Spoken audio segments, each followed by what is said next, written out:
How you guys doing today? It's Anthony Gangi. Welcome to another episode of Tier Talk. Hey guys, recently I've been getting a lot of messages from people that are getting ready to enter into the correctional system. They're getting ready for either the interview process or the PT training, whatnot.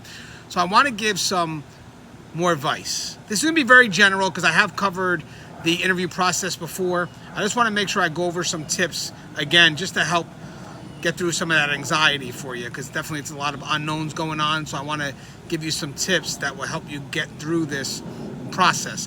Now guys, by the way, if you get a chance, go on YouTube, put correctional interview process Tier Talk right in the YouTube search engine, correctional interview process or correctional interview Tier Talk, and you'll see a list of the other videos that we've done that are a little bit more specific, may even cover some of the questions that will be asked on the interview process. But again, we're gonna give out some general tips. This is just to take with you when you go to that interview process. Hopefully it helps. And guys, if you are going through the process, or if you've already gone through the process and these videos help, let me know.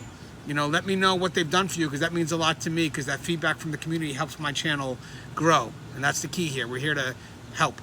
So if you have any comments that can help my channel, send it my way. I would love to hear. I'd love to see where you're at in the process, and then maybe be one of the first to say congratulations when you get the job. As always, guys, the show is Tier Talks. When we come back from our sponsor, we'll be discussing how to survive that interview process. But in the meantime, don't forget this channel's for you brave men and women that work in corrections. So please subscribe, interact, engage, comment, hit that bell. Bell's going to notify you every time I post a video. We're going to go to our sponsor. We'll come back. Let's talk about surviving the interview process. Stand by. I wanted to attend a university that had an intelligence program. I wanted to look at problems different. I wanted to increase my critical thinking abilities. AMU offered those avenues to expand. Obtaining your degree as an adult, you're actually paying yourself and investing in yourself. You can't put a dollar on it, it's priceless. It's something that can never be taken away from you. American Military University. Learn from the leader. Guys, inmate manipulation is a course that is highly needed. It's the process that's so slow moving and subtle that you don't realize it's happening. When inmates choose to manipulate, they manipulate our need to react. Situational awareness and insight is going to save your career. It's going to save you from doing foolish things. Listen to your gut. So the more insight we have, the more we can recognize what isn't so overt, and we can correct our behavior before we fall into a trap that we can't get out of. If you allow an inmate to pull you out of your prescribed role, you are opening up a door for a host of problems.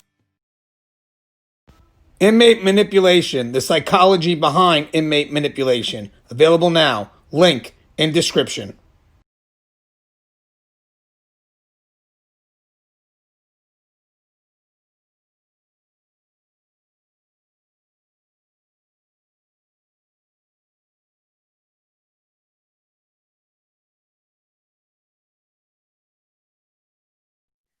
All right, guys, and we're back. A little surprise. I was able to get Greg Piper. We should remember him as he used to come on the show a lot more than he does. He's been very busy, helping the world train. By the way, Greg, they cannot see you at this point. So you could be throwing up the finger. You can do whatever you want, but they can't see it. But I don't really know. He's been doing a lot of training right now, making sure our facilities are safe, working with a great company, Guardian RFID, who supports everything we do. Just again, very big fan. We may have some plans in the future or something I may be involved with them, which I'm very excited for. But again, I don't want to give out too much information. But in the meantime, Greg, hey, pleasure having you back on, man. How's everything? How's the family?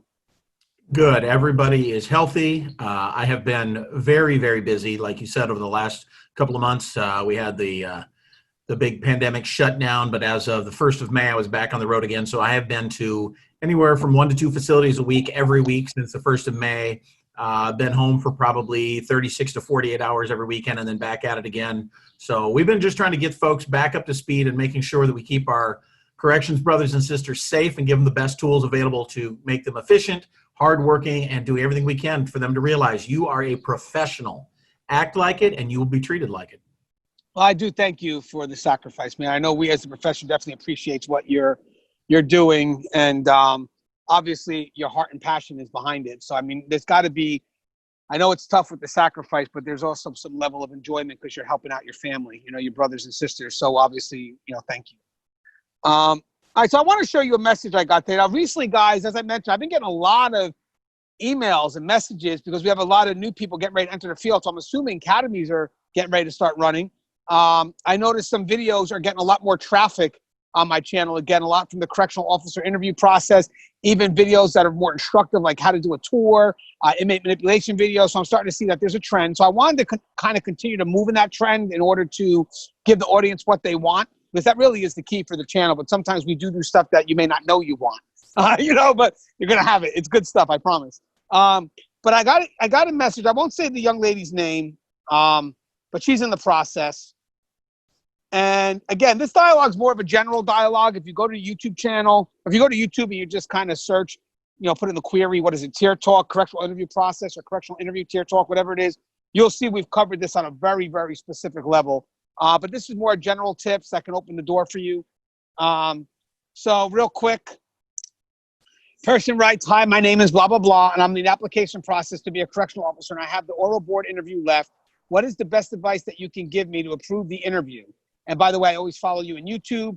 So let me just read my response real quick. I said the key to this person's name is to be yourself and be honest. When people go on these interviews, they may decide to stretch the truth or lie, and they start to lose confidence. Truth brings consistency, which brings confidence. If you don't know something, tell them you don't know, but explain to them how you can go about it and figure it out. Also, draw from your life experiences and try to have them relate to some of the scenario-based questions they may ask. They're looking to see if you're able to adapt and adjust. That's the most important thing. So she responds back, thank you so much for your advice. What state do you work with? So really can't say that, unfortunately, because I'm still on the job, but I'm in the northern region, of the United States. Now, do they focus more on behavioral questions? I think me and Greg could explore that a little bit. And according with your experience, is it possible to manage an inmate being empathetic, kind, and polite? We'll touch on that. And I ask you that because I want to make the difference in the inmate and how we treat inmates. I really want to work in their rehabilitation. That is the mission of every correctional system, and I agree with her 100%. And after I responded back, I told that we're going to be working on a video. She goes, thank you. I'm excited because I can't believe that I could have contact with such an important, wise correctional officer from YouTube. My interview is going to be July 17th. I'm very anxious and excited for all the process. I'm very grateful for your help. So I already know what you want to comment on. Go ahead, Greg. Just get it out of the way. I want to point out, young lady, that he's not a bigwig. Even though from this moment on, Tony's head will now fill the entire screen. It will be one of these. He is a very valued part of the correctional community, and there aren't enough people like Tony out there. But it is important that you remember that we are two individuals with, between us, probably 30 plus years of correctional experience, been in facilities all over the country. I know that Tony's in a newer facility than I am, so his region is a little bit different. But we definitely do want to just remind you that honesty is absolutely the one thing you have to remember. And do not worry about your correctional experience. I had zero. I was over 35 when I interviewed for my first correctional position, and I got the job because it was about honesty and integrity and about being yourself. If you have we can train you any way you want. I've been in training for my almost entire correctional career, and even prior to that, all I did was train people. And I can train you with all the best tips, tricks, tools, everything I've got in my toolbox, I'll give to you. But if you're not an integrity-driven person yourself, if you don't have internally the ability to say no and to do the right thing, then maybe you need to even reconsider your oral interview. I'll tell you something, Greg. Her next comment was, who's Greg? Okay, so I'm joking. She didn't comment that. I'm joking. Hey, Greg, by the way, spot on. We already know that this profession isn't just for anyone. And believe it or not, that interview is very important. I hate when people ask me, what are the specific questions? Because I did do a video on that. But having said that, be honest with you, part of that interview process is to really see how you adapt and adjust. So some of these questions, they're going to be unique to you. They're going to probably be experiences that you've never dealt with before, but that's the key. We want to see how you deal with these novel situations and how you're able to adapt and adjust. Now, for me, I remember them asking certain prison-specific questions. And the funny thing is, because I didn't work at a prison at that time, for some reason, I was able to find a relatable experience from the other jobs that I've had in the past that actually I was able to draw from. And I was basically just doing that so they can understand how I maneuver, how I didn't just stand there and freeze, how I was able to react. So I guess we could start with that, Greg. I mean, the key with these questions are really to understand how you adapt and adjust. So it's not about knowing what the specific question is, because I really think that takes away from what it is that we're trying to get at, correct? Yeah, it depends on the type of question. I think what we're dancing around is behavior-based questions or situational questions are a lot of times how we're going to know how the employee or potential employee is going to react. So if I ask you about a situation involving an inmate, I know you've never dealt with an inmate. But if you tell me about a time that you were working at, Aeropostale or the Buckle or, wherever you worked before that, that's fine. I want to see how you're going to react situationally because I want to know how you think and how you operate. I and the rest of our team will teach you how to deal with inmates. We'll give you inmate manipulation and the cons that they can play and things like that. But I want to know how you think. So there's no harm in taking a second and saying, oh, that's an excellent question. Let me think for a minute and give yourself a moment to pause. You don't have to answer right away because we don't expect you to have the answer. But if you can go through the 4 steps that I like to say, I like to know when you tell me your story, your answer, I want to know what was the situation or task that you did, situation or task, what was the action that you took, and what was the result? That's what I'm looking for in the answer. What was the situation or task? What was the action and what was the result? And that spells star. So I want to know, how did you star in the question? That's really what I'm looking for because that's what I want to see from an interviewer.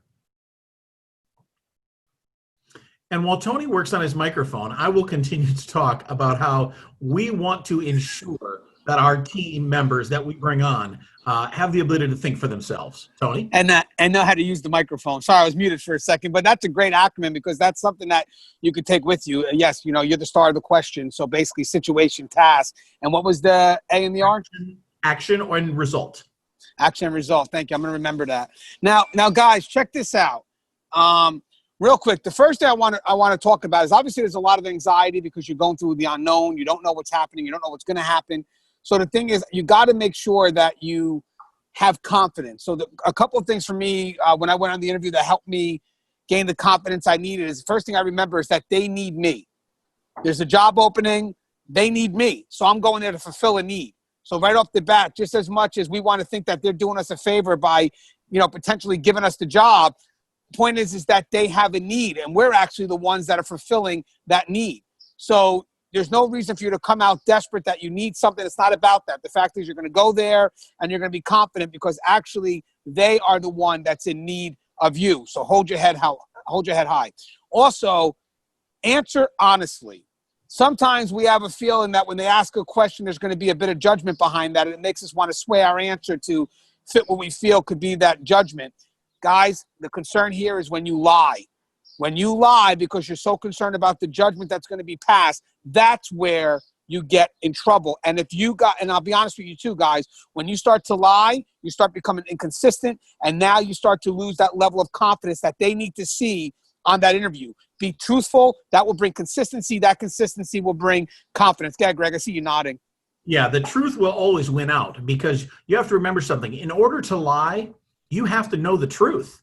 So when you lie, it gives you 2 different avenues to take. And once you have 2 different avenues to take, then you can swerve back and forth. And that's where we lose. And you know who knows when we're lying better than we do? The inmates that you're going to be working with, because they are professionals at reading us. So are there times when you're going to slip up and maybe speak a mistruth, as we like to say? Of course. The goal is be focused on what your integrity-driven answers are. Be confident, calm, cool, collected, but don't start telling us all these stories about, oh, when I was in the military, I did this and this and this. We don't care. We want to know what kind of person you are. I'll train you to be the best correctional professional there is. I want to know what clay I'm starting with. Well said. And also, when it comes to confidence, guys, you also have to show that in your body language as well. Sometimes when we answer a question, we look for approval, and which means that if the room is quiet and after you give an answer and someone's still looking at you, you may feel the need to fulfill and keep on filling. And if you're good with your answer and that's it, then let the room go silent. It is what it is. You said what needed to be said, because then what winds up happening is that you start filling it up with air that's just, you know what I'm talking about, Greg. Tony, I remember sitting in an interview one time, and I remember having this out-of-body experience where I sat in the room and I thought to myself, who's talking? Who is continuing to rattle on aimlessly about something they don't know anything about? Oh, dear God, that's me. Greg, shut up. Yeah, but Greg, you're right. You know what it is that sometimes when we give an answer, there is a test there. Sometimes we look at that individual, and basically it's not because we're actually testing them. We're making sure that they're confident with the answer. And how this was taught was I used to actually teach identifying deceptive behaviors, and part of it is the confidence behind the statement. And what happens here is if you ask a young child, let's just say this, how old are you? And they say 4, and you continue to stare at them, they think, well, maybe my answer wasn't good enough. My birthday's here. My name is here. My mother's 45. You know, it's just they don't feel that what they've given is a good enough answer. Same thing happens as you get older. I ask you an answer, and if it goes quiet and you're done with your answer, if you continue to go on, that actually shows lack of confidence. When you actually get right to the point and finish, this is A, B, and C, I'm done. Doesn't matter if the room goes dead. Stick at C. Don't start inventing D, E, F, because then you start to weaken. The weakened part comes by how you feel. You have to justify that answer when the answer was good enough to stand on its own. Would you agree with that, right, Greg? Absolutely. Sometimes the more you talk, you lose focus. I don't mind you getting around to the story, but get to the story. Get to the point. Get to your answer, because we do have, maybe 15 more people to interview today. And we do need somebody. And I don't need somebody who's just going to prattle on and aimlessly. Stay focused, stay positive, and get to the answer. Right. And also, I want to add, when it comes down to the end of the interview, sometimes they allow the interviewee to ask questions. Most of the time, people ask questions about stuff that you could research, like my salary, the benefits, stuff that are more personal to you. Sometimes I think the better questions to ask, if you really want the job, is how can you help the agency? What does the agency expect from you? So if they give you a chance to say, you have any questions for us, you can. A good question to ask is, well, what do you expect from your candidates? What do you expect from the people that you want to work here? What are the goals that you want to accomplish with the individuals who are trying to apply for this profession? Don't forget, guys, those end questions are just as important, because they tell a lot about you and what your real motives are, whether it's for the money, the benefits, or are you actually doing it because you really want to bring something into this profession, which matters, the internal why. But what's your thoughts on that, Greg? Absolutely. I think if you were to ask people, what do you remember more, the opening line of a movie or the closing line of a movie, the opening scene or the closing scene? We all remember how Michael Jordan won Game 6 against the Utah Jazz. We don't remember the first quarter of that game. We remember the end. We remember the fourth quarter when the Giants beat the Patriots. We remember the end when the end of Old Yeller, when the dog gets shot. We don't remember the beginnings. So how you end an interview is, to me, just as critical, if not more so, than how you begin it. You can overcome that bad beginning with a solid, clear finish, showing professional, calm behavior. And I think Tony's right on the money. If you ask, what are your expectations of me coming on board this team? I think that's a great way to get them, to throw them off their OODA loop, if you will. Yeah, I like that. Also, I want to add, she asked a question about, do they focus more on behavioral questions? I'm going to say, again, I don't really know specifics. Each agency is going to be different. And I did a video before where we kind of gave an idea of what some of the specific questions are. But again, they could be random.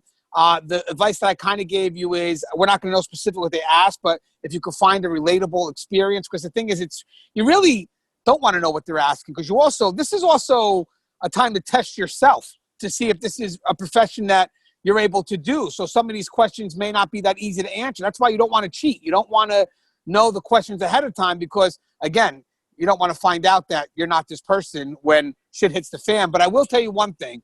A lot of what we do is based on behavior, which makes our situations very unique and novel most of the time. So it's basically how we're able to bring things back to normal. So if they do have behavioral type questions, remember, the way you got to answer is an effort to de-escalate, which means that you may have to bring it up to bring it back down. But the key is, you cannot be seen as the problem to solving that issue. Inmates or not, you have to be seen as that resolution. You have to be seen as the person that's going to try to find a middle ground. And again, if they ask you a prison question about 2 inmates that are arguing, and, well, I don't work in a prison, that's okay. Have you ever worked with employees that argued in whatever, or, whatever else you did on the side, and what did you do there? Because the key is, we want to know if you're going to act, if you're going to step up and say something. That's the key. Or if you're just going to stand by and, let matters get worse. But you agree with that, with the behavioral questions. They could ask that. Absolutely. They're going to ask you questions such as, and I don't want to get into the weeds, but something like, tell us about a time when you had to make a decision based on your integrity that may have been different from what your boss asked you to do. Something along those lines. They're going to be, tell us about your integrity, tell us about your work ethic. And they're not going to be open-ended like that. They're going to be, tell us about a time that you did X, Y, or Z. So yeah, draw from a time that you had to tell in your sophomore year in high school when you were on the soccer team, and you had to tell that, hey, it was me that stuck my hand out and knocked the ball out of the way. And you can absolutely tell us about any experience in your life that relates to the topic, because the questions are going to be looking for a specific trait. Those are the questions they're going to look for. They're going to look for your integrity. They're going to look for your honesty. They're going to look for your decision-making skills, and they're going to look for your ability to handle pressure. So think about situations that you handled those in the past, wherever those were, babysitting, I don't care, and bring those stories to the table. Have some good stories prepared as you bring when you come to the table. Right. Now, it seems like this young lady, and I like the motivation, she has an internal reason why. Basically, she wants to have an impact. And we've actually done shows on this before where we are in a position to be a role model to the inmate population. So it's great for us to want to go in there and have that impact. And I agree with that. I actually did a whole episode of how important it is. Don't minimize the impact you're having because you minimize the people you're thinking you're having that impact on. Those could be the people that need it the most. So I love the incentive on her to have that. Again, obviously, you're going to have rules and regulations, stay within that prescribed role, and you can have that impact in a heartbeat because you'll get more respect for following the rules than you would for not following the rules, obviously. But one of the things that you asked, and by the way, this does relate to your internal why, which is great. You have an internal why, which means that when the career gets rocky, you have something you can hold on to. That internal why matters. That's not about money or anything. It's about something that you feel that you can give value to. And that means that you have value in yourself as well. Very well done.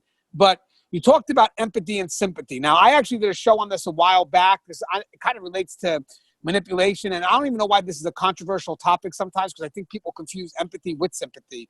It's crazy. People are like, no, you can't be empathetic. It's like, well, they wind up defining empathy wrong. So the thing is this, there is a difference between empathy and sympathy, and I like the fact that you asked the question by mentioning being empathetic. So if it's okay, I'll have Greg go first. I'm going to feed off on that. So Greg, you obviously you're nodding your head, so you do know the difference between empathy and sympathy, but you'll be surprised how many people in our profession don't know that difference.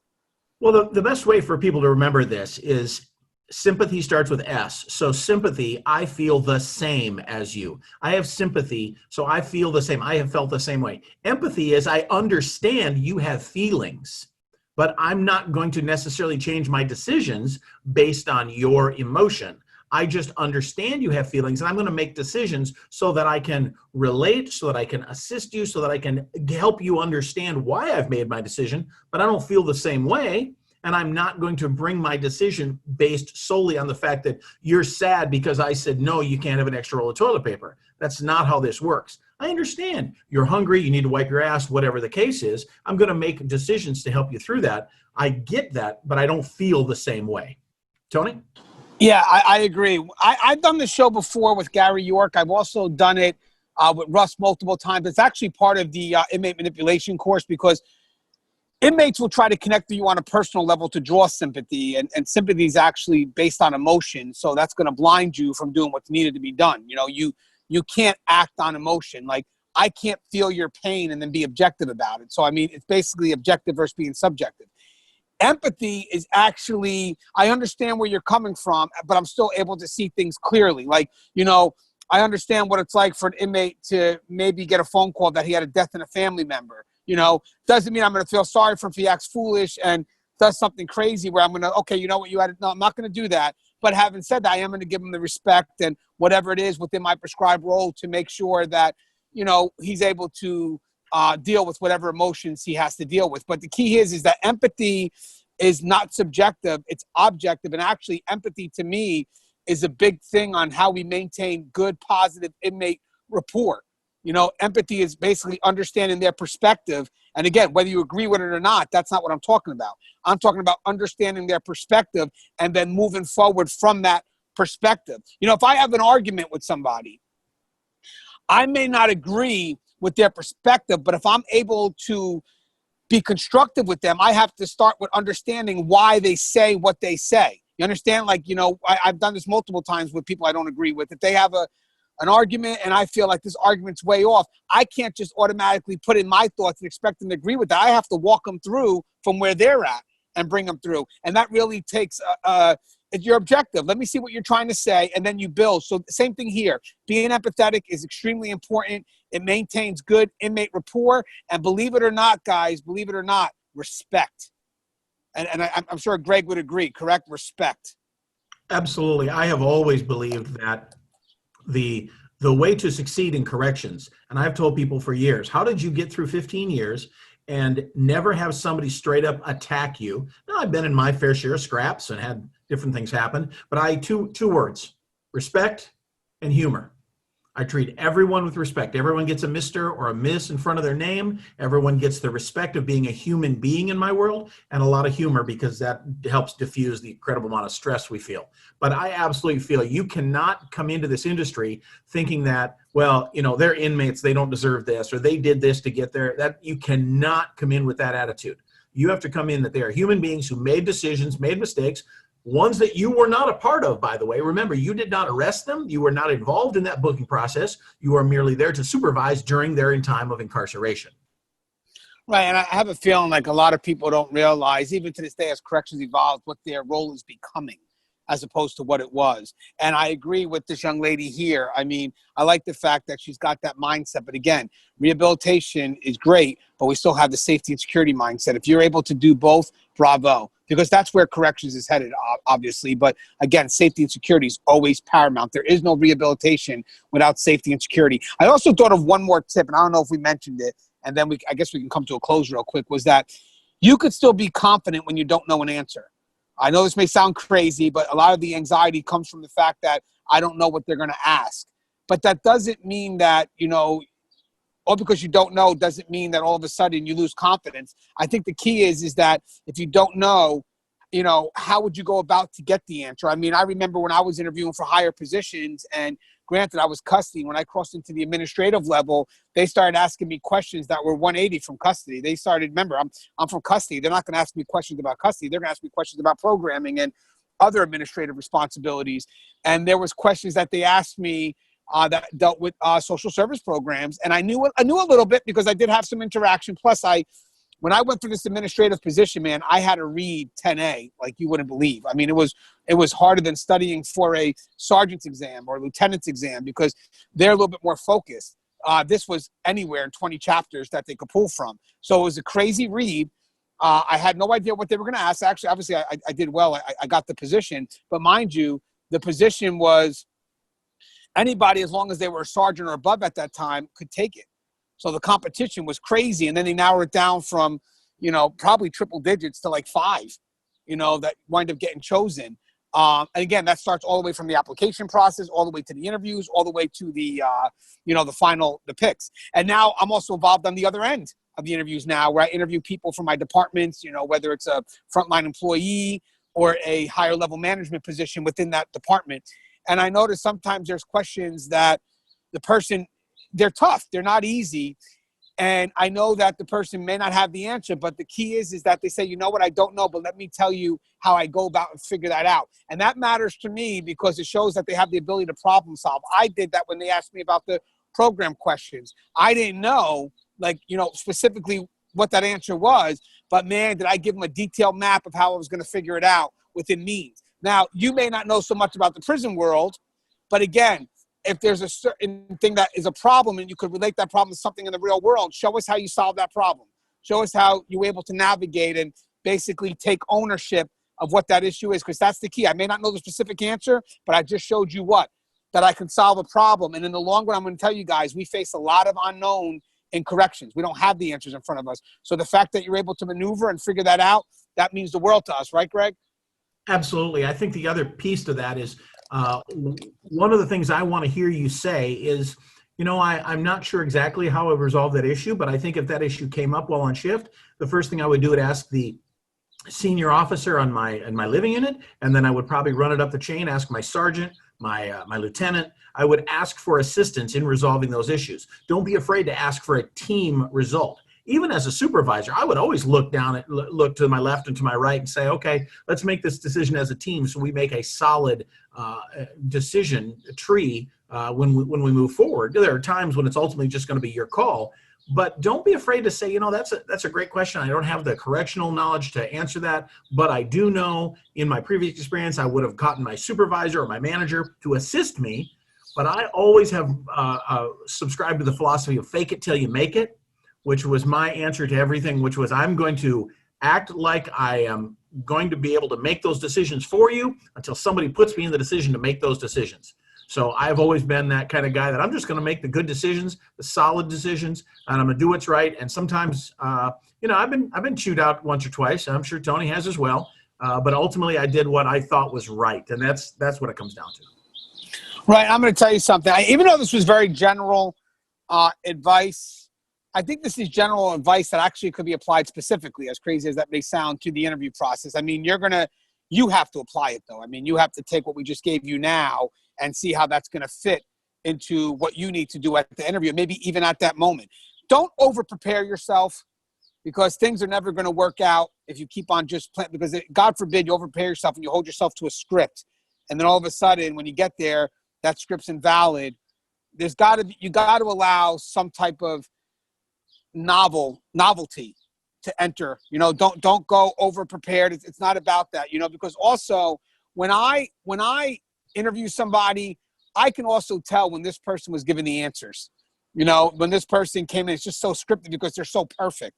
I'm not looking for perfection on my interviews, guys. I'm looking for flaws too, because flaws actually show me that this person really did make an attempt to go ahead and address the novel situations at that table, where you get some people that they just know the answer so perfectly that that they've been coached. Well, that's not showing me that you have the ability to adapt and adjust. I want you, when you go into that interview, to allow that novelty to enter, and then just give yourself a second, like Greg said earlier, process it, think it through, let them see the process. And sometimes, guys, as you're given the answer develops. Like me and Greg, we didn't know we were going to go with this. We just kind of went with the dialogue, see where it goes. It's not scripted, but it turns out to be so informative, because even as we're communicating, we're learning. So allow that to come in, because I will guarantee you right off the bat, that's going to be a lot better and hold more value than a scripted dialogue. And I think Greg would agree with that, correct?